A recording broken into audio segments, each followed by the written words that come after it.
authenticity. Are you authentic? Is the world authentic? Is anything authentic? Or are we caught up in a world of fantasy and make believe? The conversation continues on the Own It platform this morning. We touched upon this last week, and we're going to continue with it this week. Before I let our panelists introduce themselves and speak, I am Teresa Palmer, a holistic cardiology nurse practitioner. I am the nurse who connects individuals to their heart, and in doing so, I connect them to the power that they have within themselves for lasting change, for transformation, because any kind of transformation or change starts in the heart. And I am guest hosting for Marissa. And I will now turn it over to our panelists. I'll go in order as I see them, and the first one is Nathaniel. So Nathaniel, introduce yourself and talk to us about, are we authentic? My name's Nathaniel Xavier Ross, and I am with Abundance Legacy. We're a professional growth and development 501c3 organization. If there's anyone that needs help out there, we're more than glad to assist you any way that we can. So, having said that, let's talk about being authentic. And I just recently took on a new client in his 70s that understands he doesn't know who he is. And he's looking for guidance and direction because he wants to discover himself before it's over. Because once it's over, right? And unfortunately, there is a lot of the world's population that have no clue to who they are. They are not authentic. They are a product of their environment. They are a product of their environmental influencers.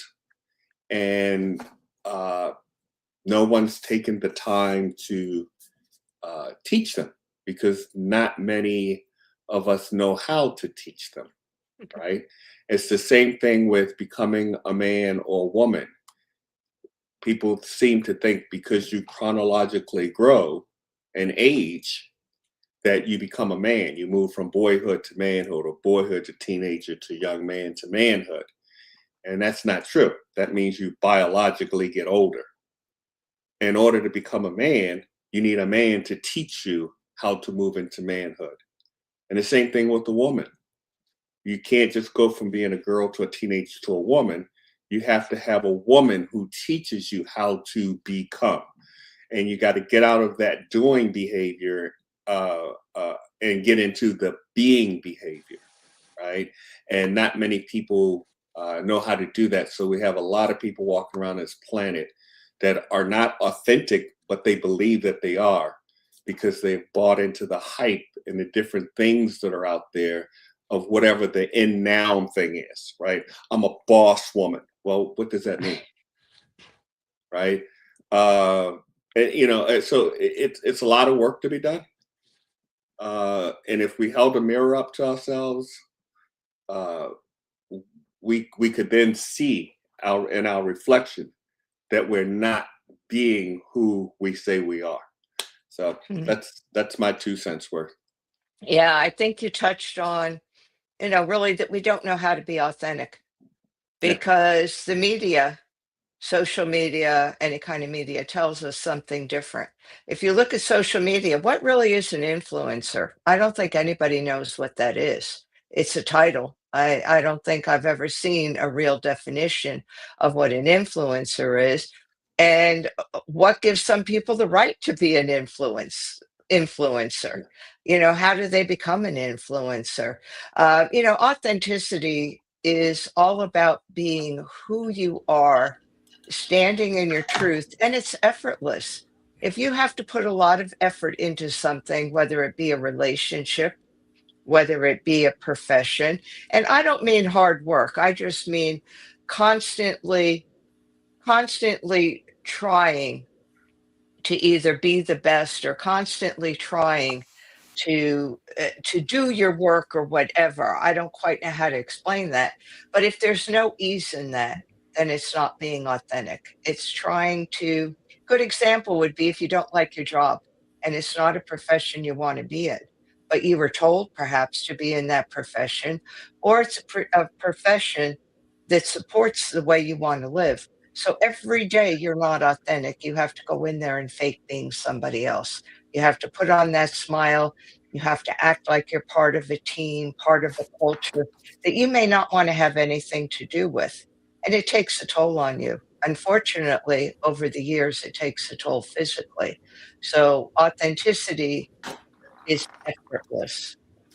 It's effortless. It just flows. So if you're putting in too much effort, chances are you're not being authentic. And with that, I'll go to our next panelist that I see is Jeffrey Berger. Thanks, Teresa. It's good to be back. And yeah, I'm Dr. Jeffrey Berger, and that is an honorary doctorate. I'm the CEO and founder of Abundance and Optimum Wellness, where I am of the belief that we all should be living a life of abundance and optimum wellness, physically, mentally, emotionally, spiritually, and financially. And today I'm really taking a finance first approach to encompassing personal overall well-being by embracing new ways to true wealth in the modern world. For me, when it comes to authenticity, it starts with self-awareness. And with that self-awareness, you really can't be real with others if you're not honest about who you are and what you value as, and also what you need. And for me, authenticity starts, and this is something I've been actually working on and really diving in over the last couple of months, which is interesting that we're talking about it today. And you guys talked about it last week, but it starts with knowing what I stand for and what are my non-negotiables, and checking, if my own decisions really actually line up with that. And an example I give with relationship to that is the non-negotiable was when my doctor wanted to add more medications to my regimen. And that's when I stood up and I said no. I wanted to pursue holistic wellness rather than dealing with our broken and corrupt health system in many ways. And that's my own personal opinion. So if we actually skip that self-awareness aspect of authenticity, it becomes more of a performance instead of a practice. You're absolutely right with that. And we'll go on to Tiffany now and hear what she has to say.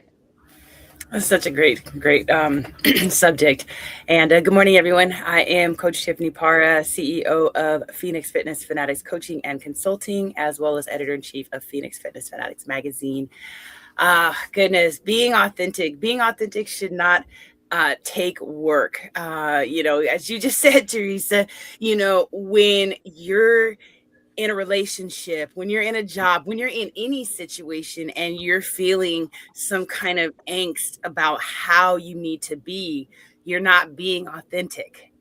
You need to be able to just be you. If you have a certain laugh that you're stifling because someone has told you, oh, your laugh is annoying or whatever, and now you're trying to hold it in. Or if you want to show up in a specific type of clothing and people, someone else has told you, oh, don't do that. Be you. That's being authentic, being exactly, truly who you want to be. And that's really my take on it.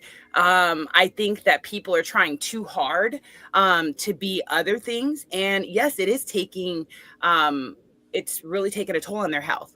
I was in a corporate situation where, I was showing up as that boss and showing up, doing all the things, and it made me sick. So I had to back up. I had to take a step away from a very high paying, good job because it wasn't me. And now that I'm in a realm where I'm helping people on a whole different level, on my level instead of someone else's level, I feel great. My doctors don't understand how my health is as good as it is with the way that they look at images. I have a bad back, but you know what? You wouldn't be able to tell because I'm just showing up being who I want to be in this life. So that's what I got for you. Yeah, it's so important to be who we want to be. But then the next question becomes, do we know who we are? As Jeffrey touched on, if you don't have that self-awareness, and I've been doing some research for another book, and one of the things I came across was the reason that self-care doesn't work. There's a couple of reasons, but one reason is self-care doesn't work because people don't know what they need. And by that, it all comes down to self-awareness. About 30% of people in a survey said, yes, they understood and they felt they were self-aware, but yet only 15% really admitted to practicing any type of self-awareness or self-care. And I think that's been one of the biggest problems in healthcare is that our patients don't know who they are. You know, they're dependent on everything outside of themselves, including healthcare providers, including routines, yoga, meditation. I mean, there were studies even with nurses with corporate wellness programs. They don't work. Even though they teach you how to do meditation, yoga, they don't get to that self-awareness to helping the person be authentic. Because without self-awareness, you can't be authentic. And if you're not authentic, you're lost out there. So what do we do? How do we cultivate who we are? And how do we stand in our truth? What suggestions would you give people, Nathaniel? Well, I think I would like to make a distinction before answering that question. When we say you just be yourself, they don't know who themselves are. So, and when we say work, okay, do the work. If you have to work at it, absolutely, and you have to work very hard at it. That's the distinction I want to make. That you have to work extremely hard at being authentic. And then it becomes natural and it flows out of you. So, and the example I'll use is no one looked at Elvis Presley and said, it's like, how does Elvis Presley do what he does? It didn't naturally flow out of him. He had a natural God-given talent, and he worked that talent, and then it oozed out of him naturally when he got up to perform. And people go, how does he do that? He worked at it. And in that working at it, it became authentically who he was, and it came out. So I just want people listening to understand that this is not a magic get fix quick type thing. You got to do the work in order for that authentic behavior to come out of you. Yeah. So that was the one distinction that I wanted to make. And I'm sorry, what was the second question you had there? The question was, you maybe have answered it. What kind of advice or recommendations would you give people who are really trying to be authentic? Like what would you tell them? Find someone who is in the field that has more experience that can give you guidance or direction. Find the right person through discernment, and then listen and learn and do the work. That would be my advice. Thank you so much for that. It's, excuse me, I wish we could all stay as children because children have no problem being authentic. If they've got wild curly hair, they let it be. They don't try to tame it down. They don't try to change it into anything. If they laugh or if they're loud, they just continue to laugh and loud and get scolded for it because society is trying to put them in a box that you're not supposed to do that. And I think that becomes our pattern for how, as adults, we lose our authenticity. So I'm going to go to Jeffrey and the same question, or if you want another comment, Sure. the floor is yours. Thanks, Teresa. And just to echo on Nathaniel's comments, I truly believe that this journey of being authentic is a daily process. It's part of our journey. And with the internet today, before the internet, what did we do? Now we've got the internet, and it's just causing a lot of chaos out there. There are people who are out there proclaiming to be, specialists and, all kinds of things. And are they, as you say, who's authentic and who is not? And when Nathaniel says to seek out, a coach, and it's been I've sought out.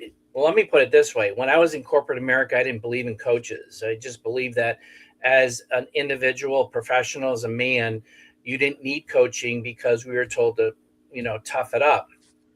But I learned the hard way, and I've got a lot of coaches. I've had a lot of coaches over the last couple of years, which has been really, really good. So it's opened up the doors, and it's okay to go out there and get that help, because people bring different perspectives that we don't think of. And you talked about the AI earlier off, in the green room, about what it can do, what it cannot do, and how do we use that, and how don't we use it.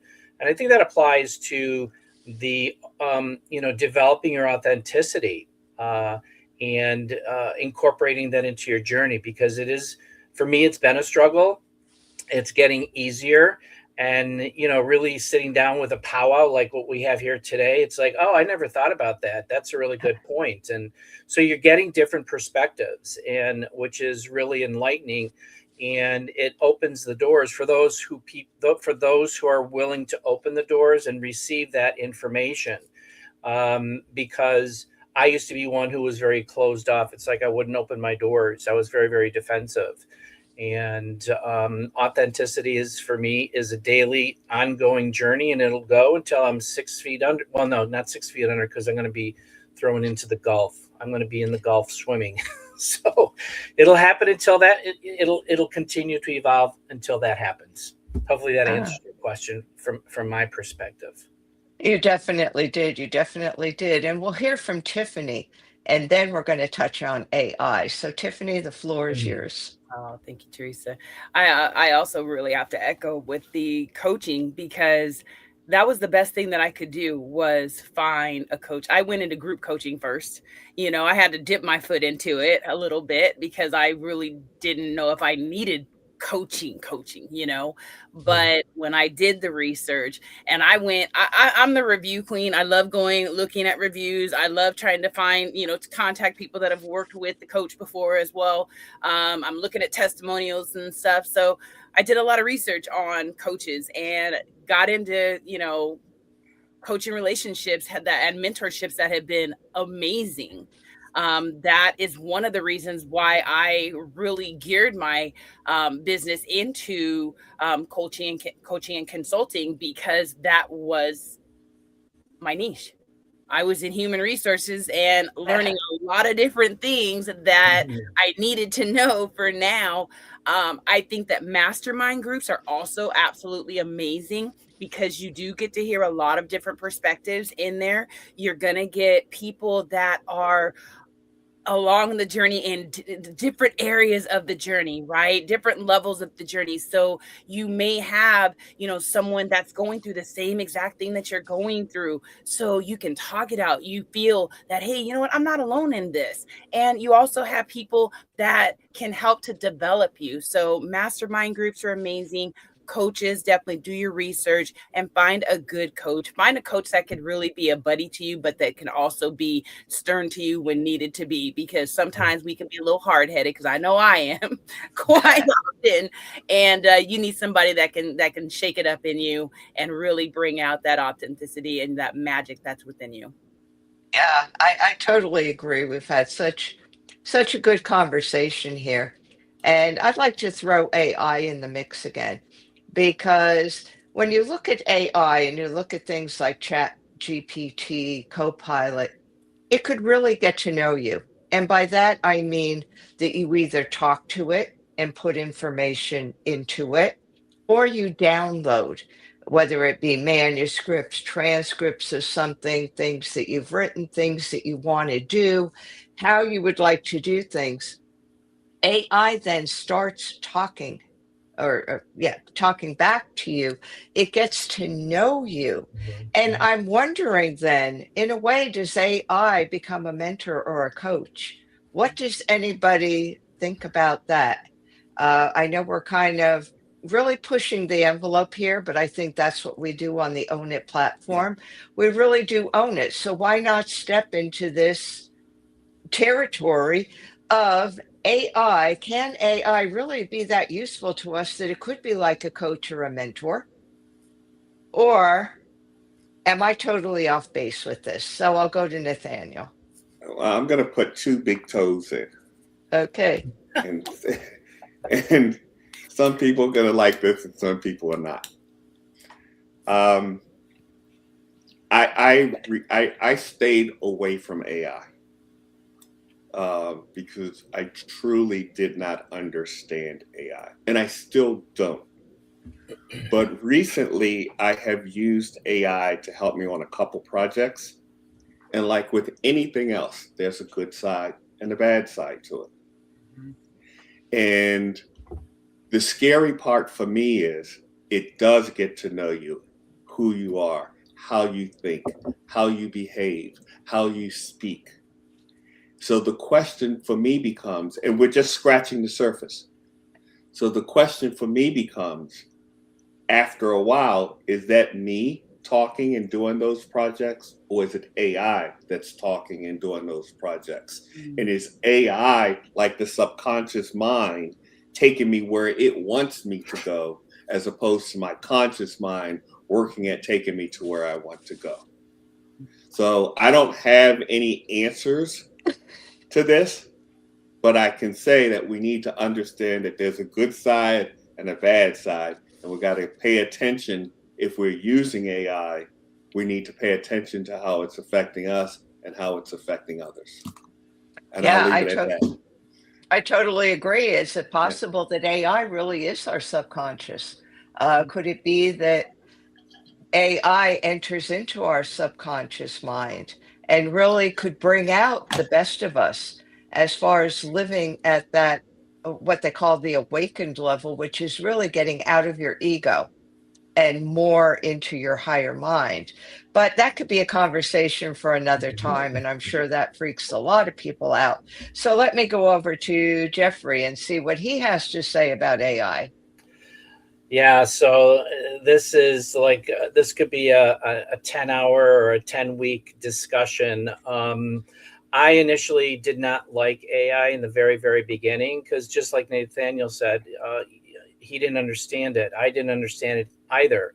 However, but I've jumped in with both feet. I'm completely immersed with that because of the industry that I'm in, with high tech and blockchain technology, real tech, fintech, ed tech, AI, and metaverse. But think about before AI even started. AI has been around for years and years and years. Now it's coming out and it's more accessible to the public. But think about when you're searching on the internet and all of a sudden you see on your TV or on your computer ads pop up for products that you were researching. Well, they're pulling all of your data. They're getting to know who you are, what you like, what you look at, things like that. So what I've done, as Nathaniel talks about the pros and cons, there's pros and cons in everything that you do. It depends on what you do with it. So for me personally, I found a love relationship with AI because, as you said, Teresa, it gathers information. You feed it information.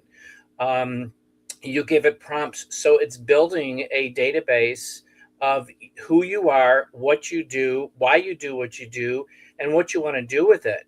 And for me, I find great relief in, those times that I'm stuck when I want to, make some changes or come up with some ideas.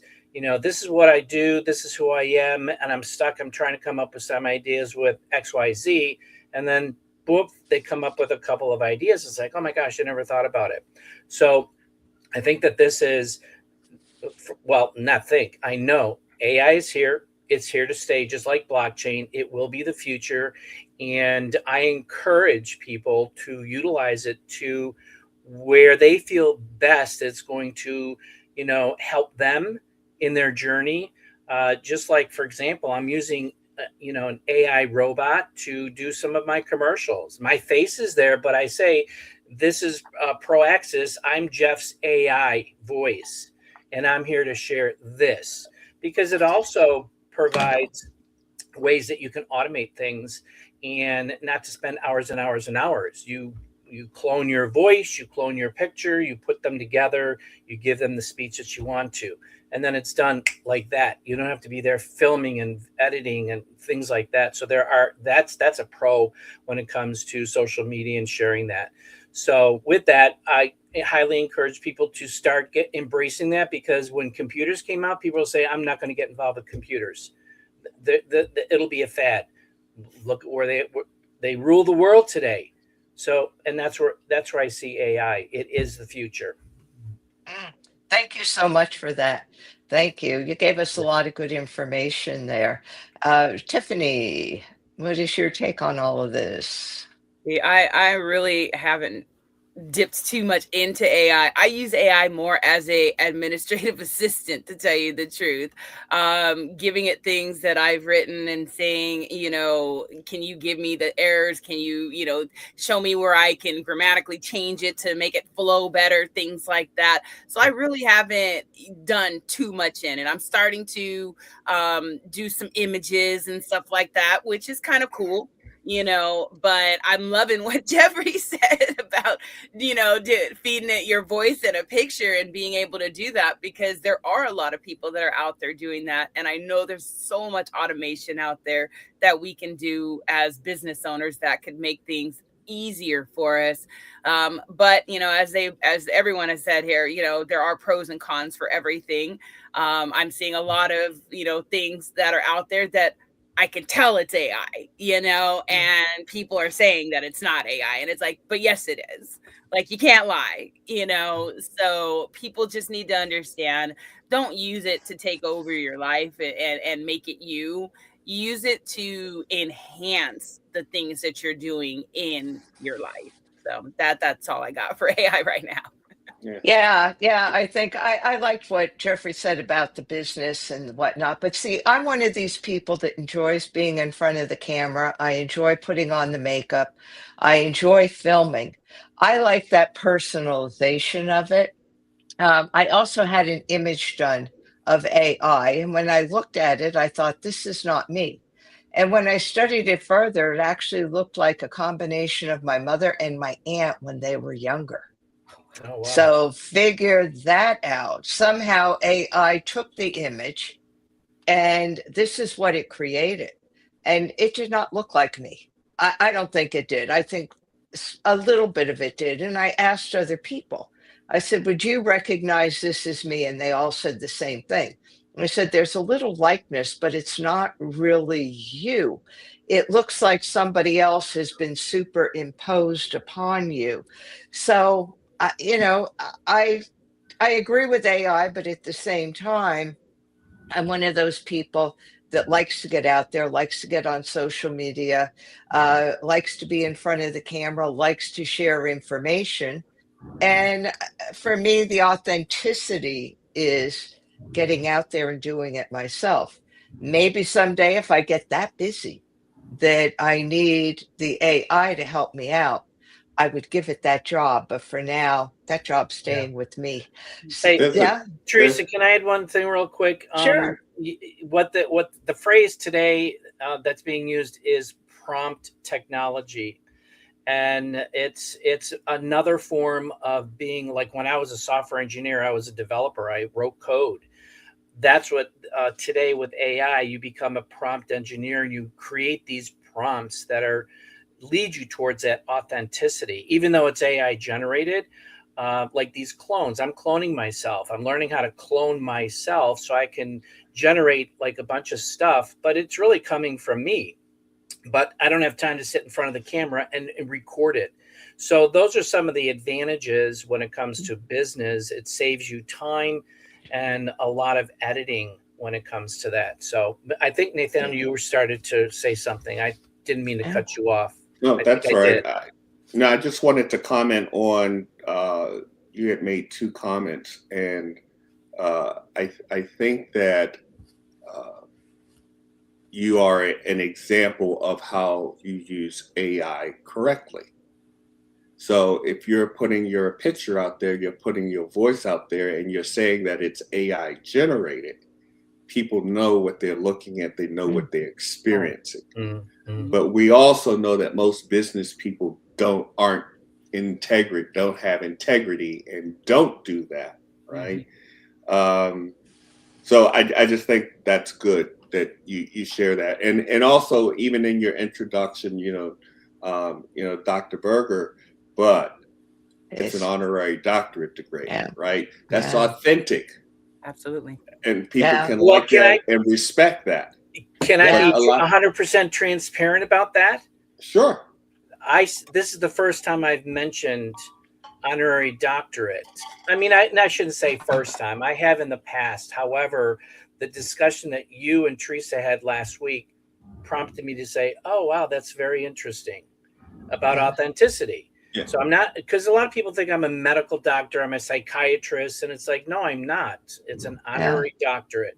So that's what I'll be saying from now on. So you two were the catalyst and planted the seed to prompt that for me.